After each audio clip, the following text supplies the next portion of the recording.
Great. I welcome you to PMO Strategic Corner podcast run by PMO Strategists. And PMO Strategists is an entity who have the expertise and they have strength of helping businesses to move in a strategic direction with the force of project management, with the power of project management. So this is how we are going to talk about, and the approach will be that the event will go through four phases. The phase one will be an introduction to PMO strategies. Then that will also include introduction to myself. I'm Aslam Mirza. Then I will bring you to the introduction of our guest today, a very learned person, Dr. Elwanda, and I will ask her to come up with her introduction in more detail. Then I will take the chance to share with you the uh, business complexities which are hampering the businesses and creating challenges for the professionals to move on in the present time. Then finally, before closing, I will share with you what services are provided by PMO strategists, and finally we will close it down. So this is how we are going to proceed today. And thank you very much for joining us. And let me go and take the chance to bring to you more understanding of PMO strategies. PMO strategies essentially is an entity, and it helps businesses to move in a strategic direction with the strength of power of project management. Because power of project management brings that capability to move in a strategic direction with the continuous improvement and continuous advancements in the required directions with the systems and processes improvement. So that is what the power of project management is. And the beauty of the power is that all the areas have got recognized standards available, developed by PMI. And by using those standards, the businesses and professionals can enjoy the knowledge areas applied to their need and to their businesses. So that is the area in general. I will move to the next area, which is managing business complexities and present time challenges. The purpose of this podcast essentially is to bring to the knowledge and understanding of the business managers and the professionals how things were moved during the tough time, COVID-19, post COVID-19 area, and there the learned professional will share her experience and knowledge and views, and particularly the wisdom, how she was able to move on. And then finally, what needs to be moved to the next level. So this understanding and this knowledge is highly valuable, learned from the direct professional and the business leader who have been in that situation and been successfully moving all along this area. So that's the beauty which is being captured here, and the professionals are going to learn from the professional directly. That's the beauty of this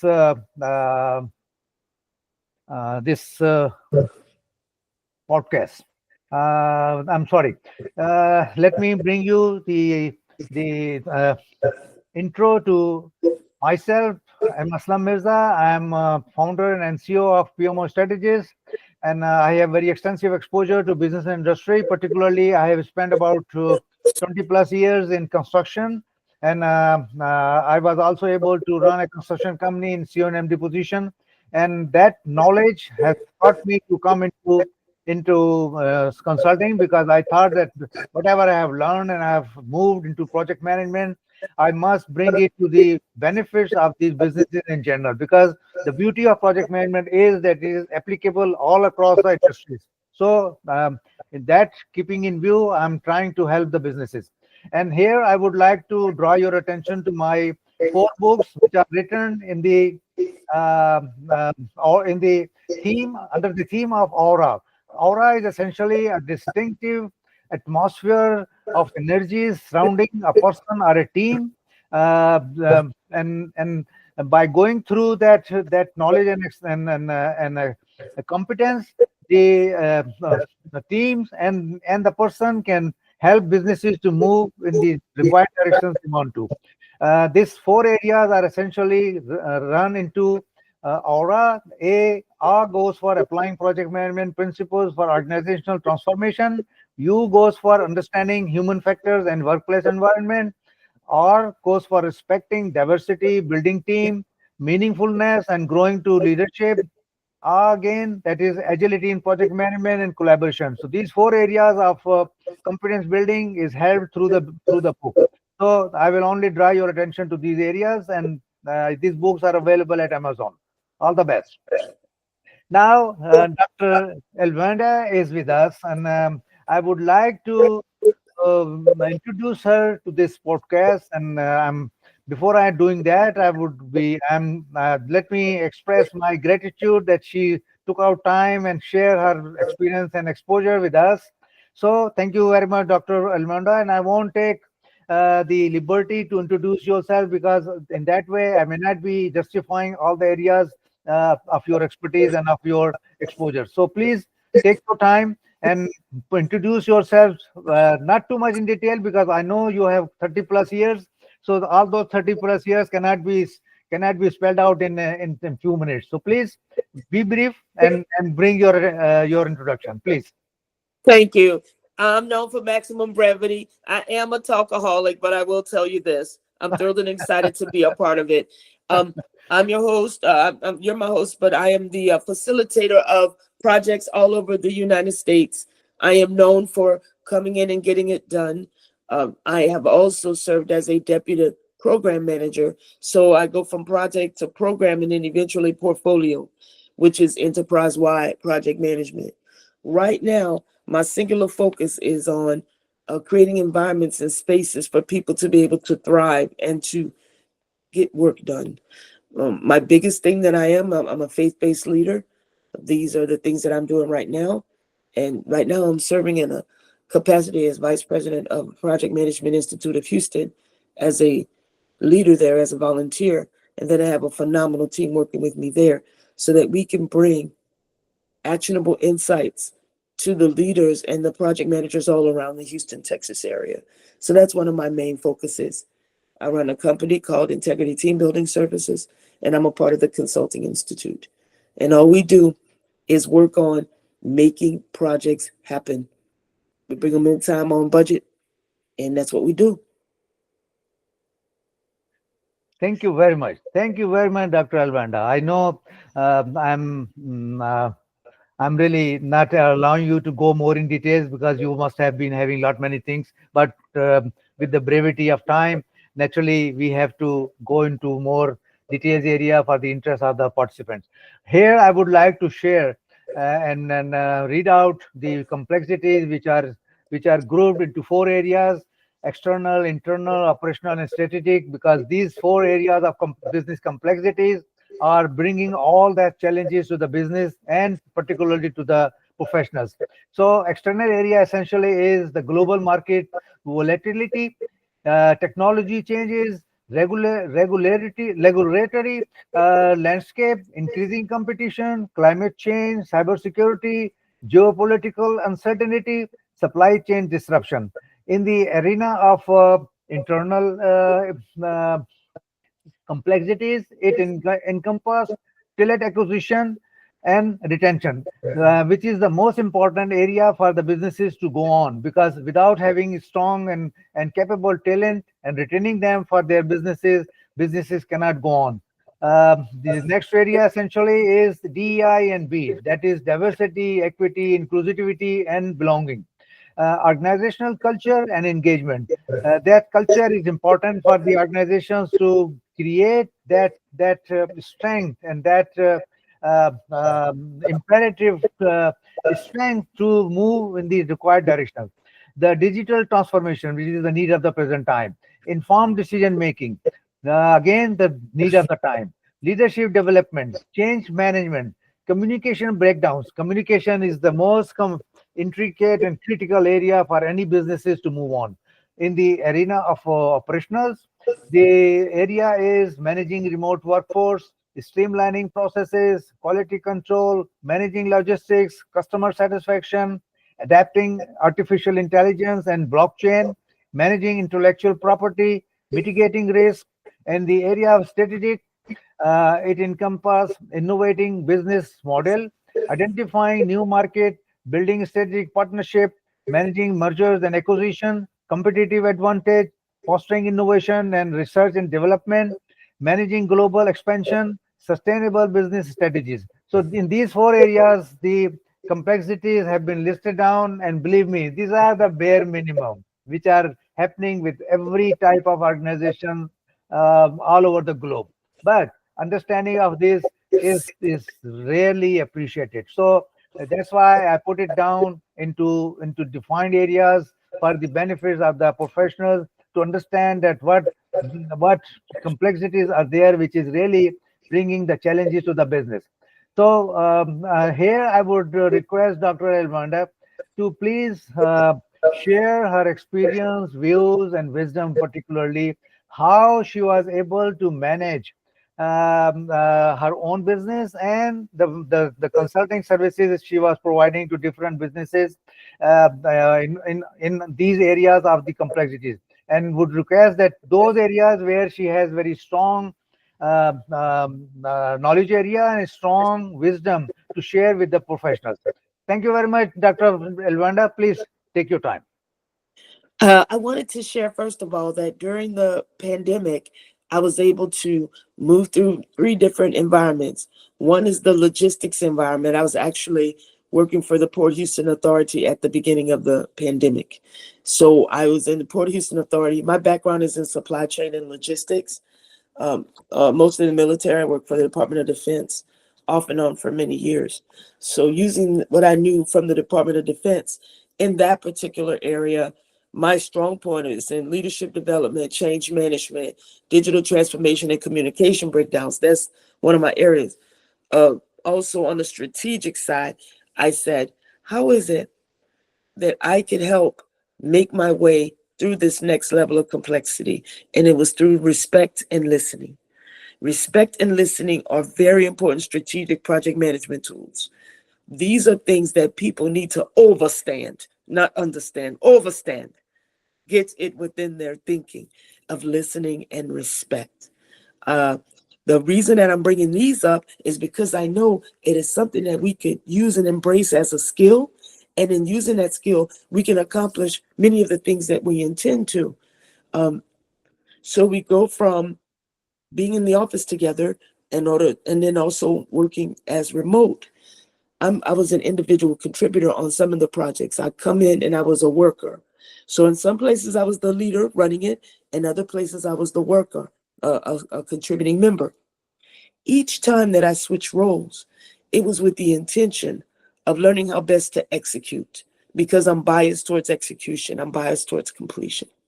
So because I know that about me, I had to go to each environment, listening twice as hard as I was talking, to make sure that I really knew what was going on at a strategic and a tactical level in order to serve my clients. This worked very well for me. I go from group to group, and when I'd leave there, I'd adjourn and move on to the next thing, and I'd transition.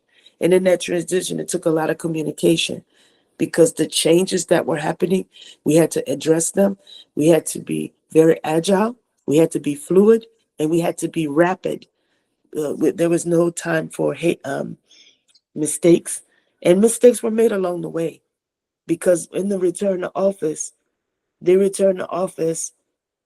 I can characterize it like this. We had 3 sets of workers. One set of workers were essential, so they had to go to work every day no matter what the pandemic was doing. Those folks were our frontline workers. They were actually on the docks receiving materials from ships. This was their assignment, moving goods and making sure that we still had everything that we needed. So our port here in Houston is the 4th largest port in the United States. And during the pandemic, they become like number 1, number 2, because it was difficult for New York and Los Angeles to get the goods, but we were getting the goods instead of them. So a lot of people were changing their flow lines to come to Houston instead of Los Angeles or New York.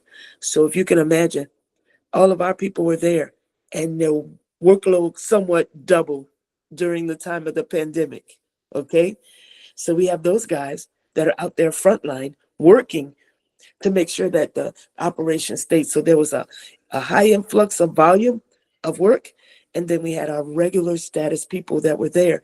And they were working really hard to ensure that operations remained in place because of it. But it was a very dangerous time for them. So I work in the people development area. So a form of HR, form of human resources. And I was there. And before the pandemic, I had done a leadership development course with them. And I had also done the speed of trust. So if you can imagine, I didn't know the pandemic was happening.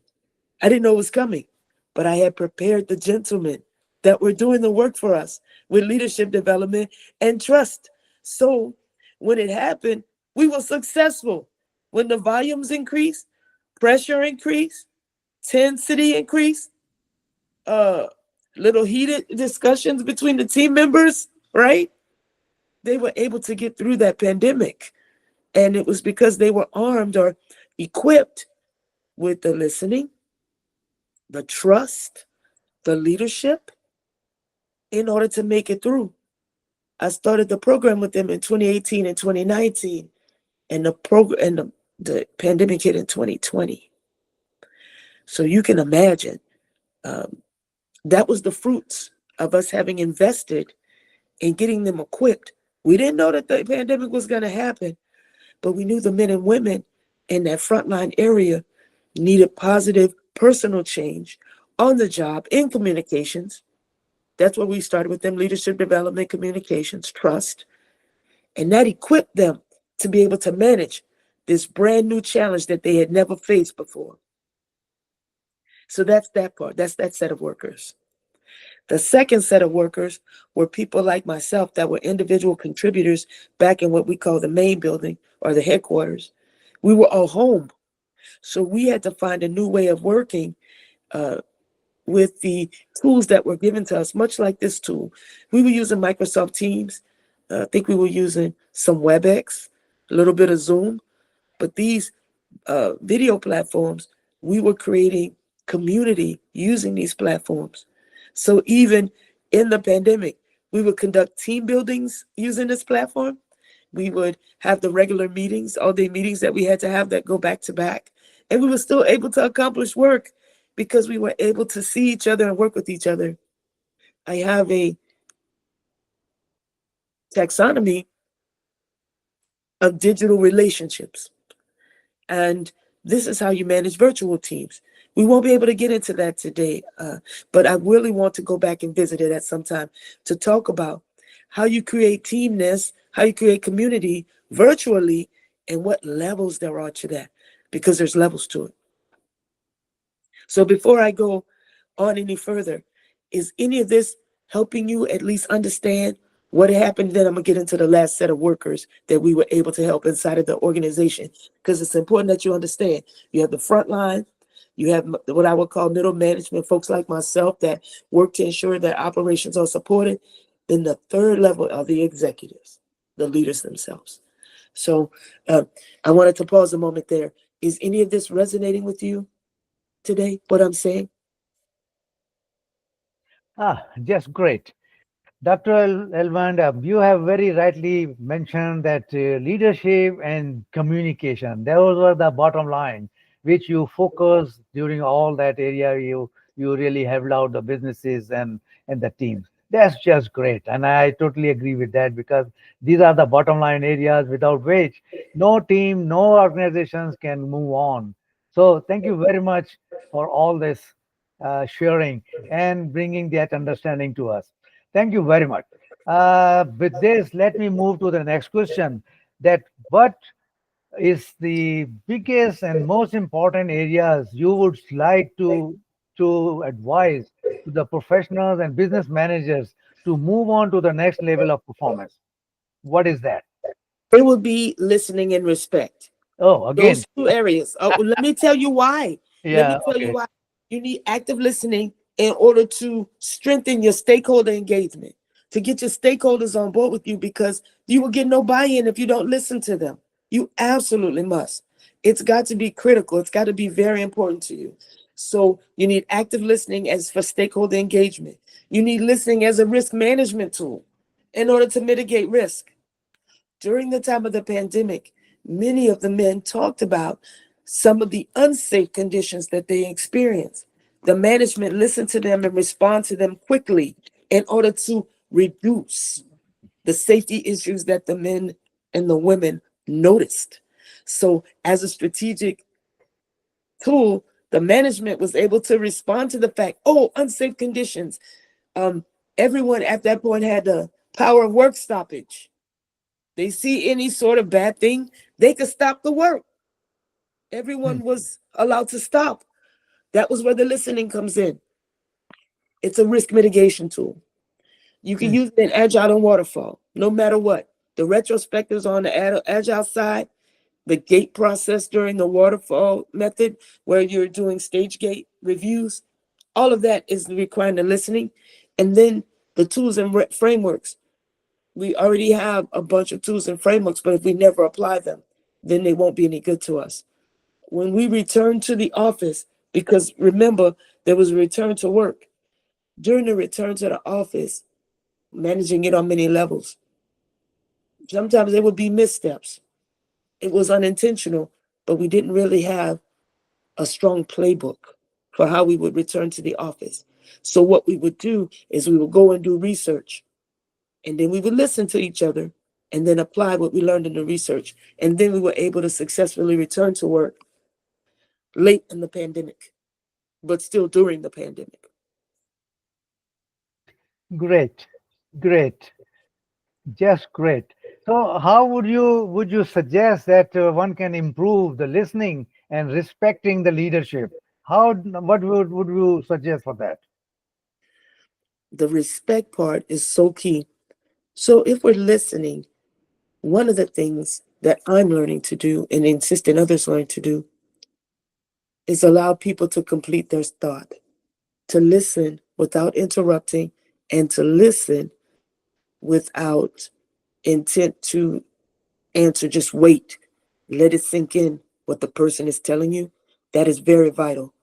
When you listen well, you get tremendous respect when you listen. So first, seek to understand, then to be understood. Our Stephen Covey taught us that. First, seek to understand to make sure when we're in the in person environment, in my struggle to do this as a leader, I was too, uh, when I was encouraging them to speak, I think I was also interrupting. I think I was also interrupting. So encourage the people to speak and then wait. That's Hmm. key. Then you got to be respecting across diverse organization, diverse people, because if they may misunderstand something that you say because of the language barriers in some instances, you may have words that are slang or words that are jargon. And we have to be careful of that when we're listening for respect, because if we come with some industry jargon and that person is not privy to it or does not understand it, we exclude them because we haven't explained our terms well enough to them. It happens in science. It happens in construction. I'm sure there's very much construction shorthand, right? You have different words for things. Would you say to do different parts? Is that true for your group? Hmm. In Hmm. construction, you have short words. You have Right. terms. Yeah. Yes. Yeah. So that's where the respect comes in, and in the conflict resolution, because in every work area, conflict will arise. There will be conflict, but how we manage it will be important. Um, You want to build it into the governance of the project and the program. Respect's got to be a part of it. And as a retention strategy, that's how you hold your best talent. When you are respecting them, you are including them, they will feel very much connected to the purpose and the vision of your organization. So making respect as a retention strategy will help you get that talent. And once you win them, they will remain, even when it gets difficult. Right, very right. So essentially, you are mentioning that listening should be not just for the purpose of responding, but for the purpose of performance. Because when you are preparing yourself to perform, you need to respect the whatever idea or whatever the matter is being discussed. It's being brought to your understanding. Very right, very right. Thank you very much, Dr. Elwanda, that you have very correctly mentioned this. That listening for the purpose of performing. That is the most important thing. Thank you very much. Let me go to the next part, that is what services PMO strategies can provide to the business industries.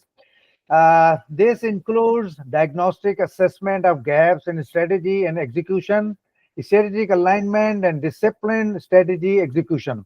That means the organizations who are planning or who are working in the area of strategic advancements, but whatever they are doing, that needs to be checked, that needs to be worked out, to be diagnostic assessments must be taken up, so that if the things are not being moved in the directions it is required. So there, PMO strategies can help out the businesses with the gaps and with the solutions to fill up those gaps for the discipline strategy execution. That's the basic purpose.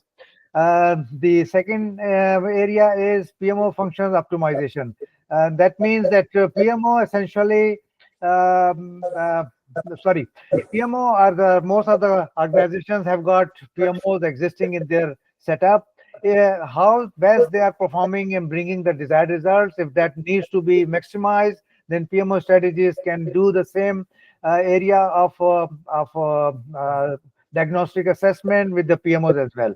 So that is the second area. The third area is change management and cultural transformation, because without having a strong cultural required establishment, crafting the right culture to the business, you just cannot move on with the area and the requirements of the strength of power of project management. The fourth area is leadership development and mentoring and coaching. So again, the leadership is the basic area of helping businesses to move in the directions they want to. So that development just cannot take by small approach. It needs to be assessed at every level of the team. And essentially, when we say leadership, we don't mean leadership means only the team heads.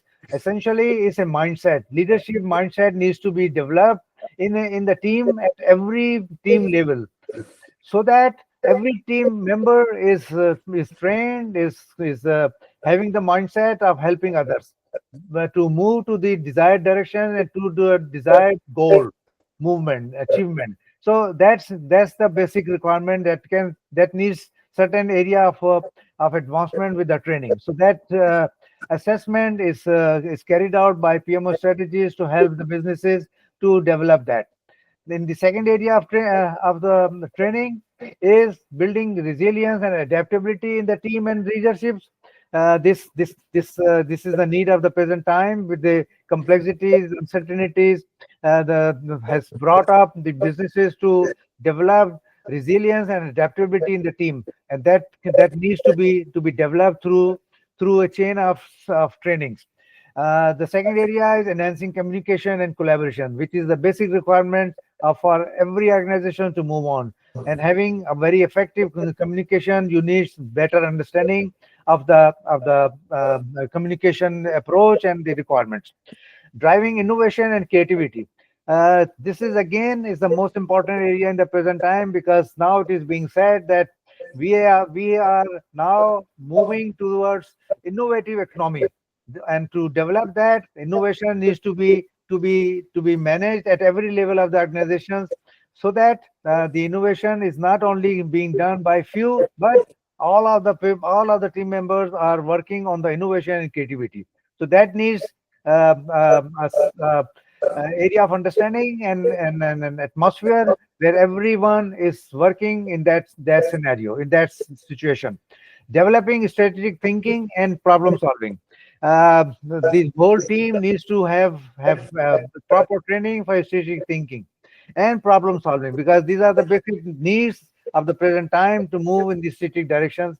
And without this, no organization can move to the strategic goals and to achieve the business requirements in the present time. With this, thank you very much for your time and for your attention and for your interest in learning. Here are the four areas where your attention is required. If you want to learn more about of the area of the um, I'm sorry. If you want to learn more about the strategic advancements, you need to understand the things that which are moving in the right direction. So with this, thank you very much. And finally, before closing it down, let me ask Dr. Elwanda if something else comes to her mind to share with the participants, please. I will share this one thing. In order to implement a lot of the listening, there's a few things you can do. You can get this PMO training from the strategic people, these folk with that are offering this, but also to be focused on EQ, which is in emotional intelligence. And then as you go down, you want to think about quarterly listening tours from the leadership to the people that are working. You would also want to maybe incorporate something like a respect circles or listening labs. You want to do a feedback driven project analysis, and he will help you with the tools and the scoring on that, the lessons learned integration. And lastly, he'll probably work with the assessment he's mentioned before. So think in terms of cultural audits and PMO health survey. He will be able to tell you the health of your PMO.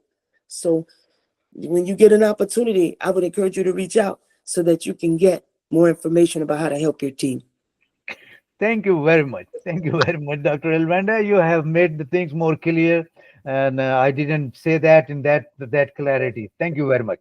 And with this, let me assure the participants that if they have any more questions, any more clarity they need, let me assure them that that will be responded. And if something required from Dr. Elvanda, I will pursue her at my level best to find out if you need something. So rest assured, you will get it. And be straightforward for clarity. Thank you very much with this. Once again, thank you for your time and for your learning interest.